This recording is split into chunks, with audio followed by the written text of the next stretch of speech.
എന്താ ലക്ഷ്മിയമ്മേ, ഇന്ദു ഇവിടുന്ന് പിണങ്ങി പോന്നാണോ? ഒരു കഥയില്ലാത്ത പെണ്ണാ അവള്. അവിടെ അറിവില്ലായ്മ കൊണ്ട് എന്തെങ്കിലും വന്നു പോയിട്ടുണ്ടെങ്കിൽ ക്ഷമിക്കണമെന്ന് പറയാനാ ഞാൻ വന്നത്. കാരണം ഞാനൊരു സ്റ്റേറ്റ് ഫോർവേഡാ. എന്താ കാര്യമെന്ന് ചോദിച്ചിട്ട് കിടന്ന് കരയുന്നതല്ലാതെ അവളൊന്നും പറയുന്നില്ല. അതാ ഞാൻ നേരിട്ട് ഇങ്ങോട്ട് പോന്നതേ. ഞാൻ അങ്ങോട്ട് വന്ന് ഇന്ദുവിനെ വിളിച്ചോണ്ട് വരണമെന്ന് വിചാരിച്ചിരിക്കുകയായിരുന്നു. എന്താ ലക്ഷ്മിയമ്മേ ഉണ്ടായത്? ഇനി ബാലുവായിട്ട് എന്തെങ്കിലും? ഞാൻ എന്താ ഇതിനൊക്കെ പറയണ്ടേ? ലക്ഷ്മിയമ്മ എന്താണെങ്കിലും തുറന്നു പറയും. മോനെ ബാലു, എന്താ മക്കളെ ഉണ്ടായത്? ഇന്ദു ഇവിടുന്ന് പിണങ്ങിപ്പോയതാണോ? ഇപ്പോഴും കൊച്ചുകുട്ടിയെന്ന അവിടെ വിചാരം. നിങ്ങൾ തമ്മിൽ എന്തെങ്കിലും? അല്ല, ഈ സൗന്ദര്യപ്പണക്കൊക്കെ നിങ്ങളെല്ലാവരും എന്തൊക്കെയോ മറയ്ക്കുന്നുണ്ട്. എന്താ ഉണ്ടായെന്ന് തുറന്നു പറയും. ഇന്ദുവിന്റെ അച്ഛൻ ഒന്നിങ്ങോട്ട് വന്നേ. ഉണ്ടായത് എന്താന്ന് ഞാൻ പറയാം.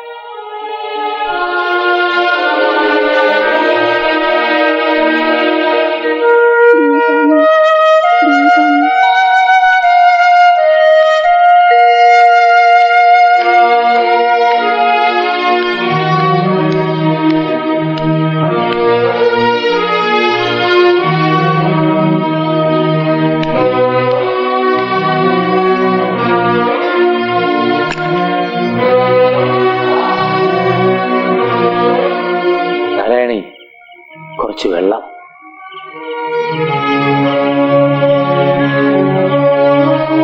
പോയ കാര്യം എന്തായി? അതേ കൊണ്ടുവാ. നിങ്ങൾക്കിത് എന്ത് പറ്റി? ഭഗവാനെ, എന്റെ കുഞ്ഞിനോട് ചെയ്തല്ലോ. എന്താ ഉണ്ടായത്? ബാലുവിന് വേറെ ഭാര്യയും കുട്ടിയുണ്ടെന്ന് അവന്റെ അമ്മാവൻ തന്നെ പറഞ്ഞത്. സത്യമാണോ ഈ പറയുന്നത്?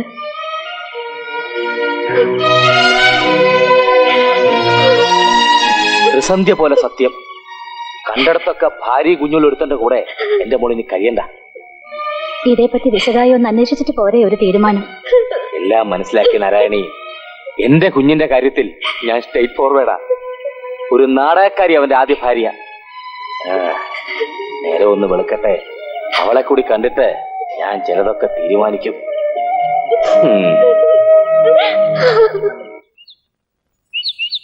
അല്ല, ഒന്ന് ചോദിച്ചോട്ടെ, രജനിയുടെ വീടല്ലേ ഇത്?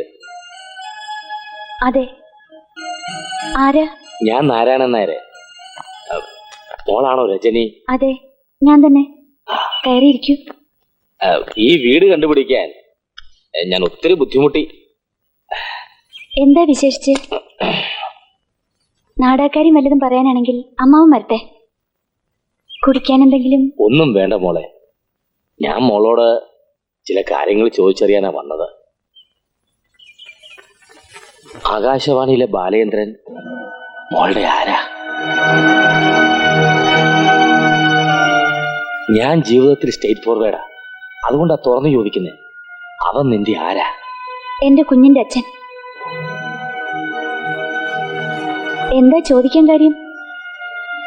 അവൻ എന്റെ മകളുടെ ഭർത്താവാ. ഓഹോ, അപ്പോ നിങ്ങളുടെ മകളെ അയാൾ ചതിച്ചു?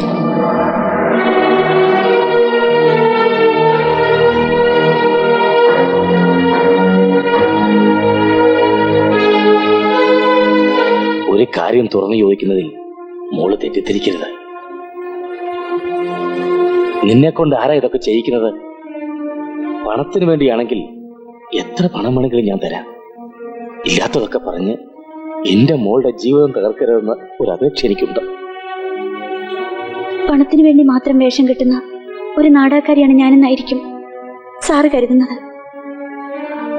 ഞാനൊരു നാടകക്കാരിയാകേണ്ടി വന്നത് നിങ്ങളുടെ മകളുടെ ഭർത്താവെന്ന് പറയുന്ന ആ മാന്യൻ സമ്മാനിച്ചു പോയ ഈ കുഞ്ഞിന് വേണ്ടിയിട്ടാണ്.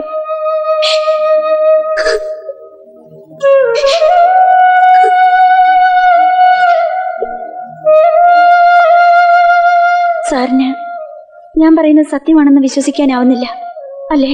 ഇവിടെ എത്തുന്നത് വരെ ഞാൻ കേട്ടതൊന്നും സത്യമാകരുത് എന്നായിരുന്നു എന്റെ പ്രാർത്ഥന. ഒരിക്കലും ഒരു സ്ത്രീക്കും തന്റെ കുഞ്ഞിന്റെ പിതൃത്വത്തെക്കുറിച്ച് കള്ളം പറയാനാവില്ല.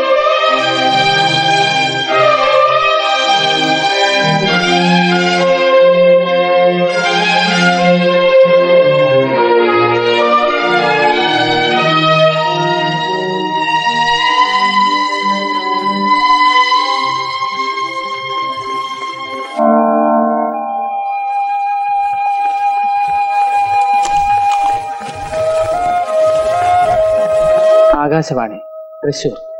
ഇന്നത്തെ പരിപാടികൾ: 7:35 കാവ്യാഞ്ജലി, 7:40 കാലാവസ്ഥ, 7:45 ലളിതഗാനങ്ങൾ ശ്രീമതി KS ഗിരിജ പാടും, 7:58 ഹിന്ദി വാർത്തകൾ, ഉച്ചയ്ക്ക് 11:58 ഇംഗ്ലീഷിൽ വാർത്തകൾ, 12:05 പ്രാദേശിക വാർത്തകൾ. ക്ഷമിക്കണം, അയ്യപ്പം പാട്ട് ശ്രീ കുഞ്ഞികൃഷ്ണൻ സംഘവും അവതരിപ്പിക്കുന്നു.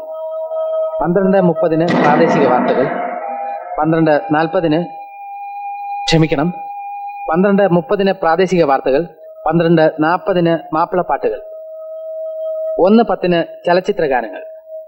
ഇപ്പോൾ സംസ്കൃതത്തിൽ വാർത്തകൾ കേൾക്കാം. ഡൽഹി റിലേ.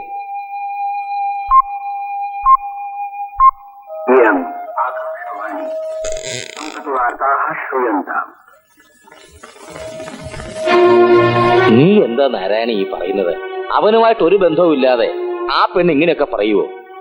അവന്റെ കുഞ്ഞിനെയും കൊണ്ട് നാട്ടുകാരെയൊക്കെ സംഘടിപ്പിച്ച് ഇവിടെ വന്ന് ബഹളം വെക്കുമെന്ന എന്റെ പേടി. ഇനിയിപ്പോ എന്താ ചെയ്യാ?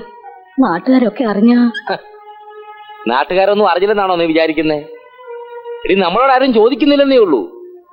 ഇങ്ങനെ എത്ര ദിവസം എന്ന് വെച്ചാ മോളെ ഇവിടെ നിർത്തുക? എന്തെങ്കിലും ഒരു പരിഹാരം കാണാതെ? എന്ത് പരിഹാരം? ഭാര്യയും കുഞ്ഞിലും എടുത്തന്റെ കൂടെ രണ്ടാം ഭാര്യയെ എന്റെ മുകളിൽ പൊറുക്കണോ? അതെന്തായാലും ഉണ്ടാവില്ല. ജീവിതത്തിൽ സ്റ്റേറ്റ് ഫോർവേഡായി എനിക്ക് ഒരു അബദ്ധം പറ്റി. അതെങ്ങനെ തിരുത്തണമെന്നും എനിക്കറിയാം. നാരായണി, എന്റെ മക്കളുടെ കാര്യത്തിൽ ഞാൻ സ്വാർത്ഥന. അവരുടെ ജീവിതമാണ് എനിക്ക് വലുത്.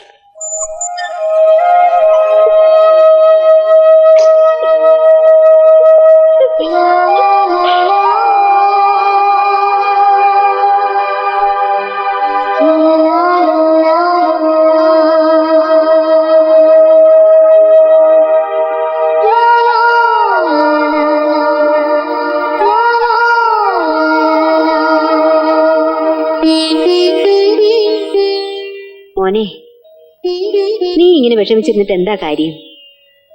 നീ ഇന്ദുവിന്റെ വീട് വരെ പോയി അവളെ ഇങ്ങ് വിളിച്ചോണ്ട് വാ. ഇല്ലമ്മേ, ഞാൻ ചെന്ന് വിളിച്ചാൽ ഇന്ദു വരുമെന്ന് അമ്മ കരുതുന്നുണ്ടോ? ഭർത്താവിന് വിവാഹത്തിന് മുമ്പ് ഒരു കുഞ്ഞുണ്ടെന്ന് അറിഞ്ഞാൽ ഏത് ഭാര്യയ്ക്കാണ് സഹിക്കാൻ കഴിയുക? ഇവിടെ നടന്നതൊക്കെ സത്യാണെന്ന് വിശ്വസിച്ചിരിക്കല്ലേ അവള്? എന്തായാലും നീ ചെന്ന് വിളിച്ച അവള് വരാതിരിക്കില്ല. അവളുടെ മനസ്സ് എനിക്കറിയാം.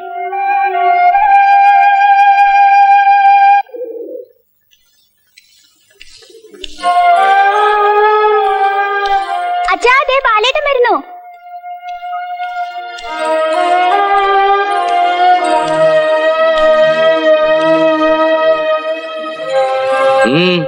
എന്താ? ഞാൻ ഇന്ദുവിനെ കൂട്ടിക്കൊണ്ടുപോകാൻ വന്നതാ. ഇന്ദുവിനെ കൊണ്ടുപോകാൻ? അവൾ നിന്റെ ആരാ? അച്ഛനെന്താ ഇങ്ങനെയൊക്കെ പറയുന്നത്? ഞാൻ പിന്നെ എങ്ങനെ പറയണം? ഒന്ന് പഠിപ്പിച്ചതാ. നിനക്ക് എന്റെ മോളെ കൂടാതെ വേറെ എത്ര ഭാര്യമാരുണ്ട്?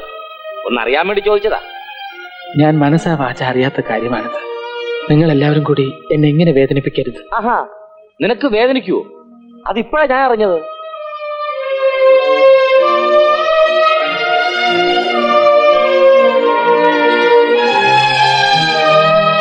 ഞാനൊരു സ്റ്റേറ്റ് ഫോർവേഡാ. നീയും അങ്ങനെയാണെന്ന് വിചാരിച്ചു. പക്ഷെ എനിക്കൊരു അബദ്ധം പറ്റി. അച്ഛൻ എന്ത് വേണമെങ്കിലും പറഞ്ഞോളൂ. അറിഞ്ഞുകൊണ്ട് ഞാൻ ഒരു തെറ്റും ചെയ്തിട്ടില്ല. എന്റെ ജീവിതത്തിലേക്ക് കടന്നു വന്ന ഒരേ ഒരു പെൺകുടി ഇന്ദു മാത്രമാണ്.